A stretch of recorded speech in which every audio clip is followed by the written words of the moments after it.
আসসালামু আলাইকুম, সবাইকে স্বাগত নতুন আরও একটি ভিডিওতে। আমরা এই মুহূর্তে আছি পটুয়াখালী লঞ্চঘাটে। আজ পটুয়াখালী লঞ্চঘাট থেকে ছেড়ে যাবে সুন্দরবন 7 লঞ্চ। বর্তমানে বিশ্রামে রয়েছে নৌযানটি। আজকে সন্ধ্যা 6টায় পটুয়াখালী থেকে ঢাকার উদ্দেশ্যে ছেড়ে যাবে প্রতিমধ্যে বগা এবং ফতুল্লা ঘাট করে ঢাকা পৌঁছাবে নৌযানটি। বর্তমানে সুন্দরবন 9-এর প্রক্সি ট্রিপে কিন্তু সুন্দরবন 7 লঞ্চটি পটুয়াখালী রুটে চলাচল করতেছে।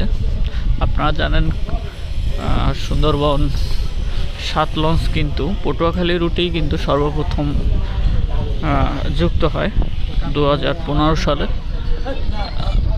24 এপ্রিল যুক্ত হয় ঢাকা বগা পটুয়াখালী নৌ রুটে।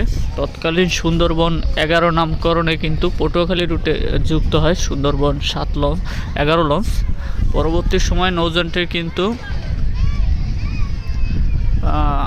নাম পরিবর্তন হয়। নাম সুন্দরবন নামই থাকলেও সংখ্যায় পরিবর্তন আসে। সুন্দরবন 11-র পরিবর্তে বা সুন্দরবন 11 ক্রমিক নম্বরটা চেঞ্জ করে কিন্তু সুন্দরবন 7 রাখা হয়।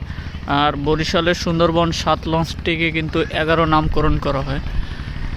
বর্তমানে কিন্তু সার্ভিসে রয়েছে।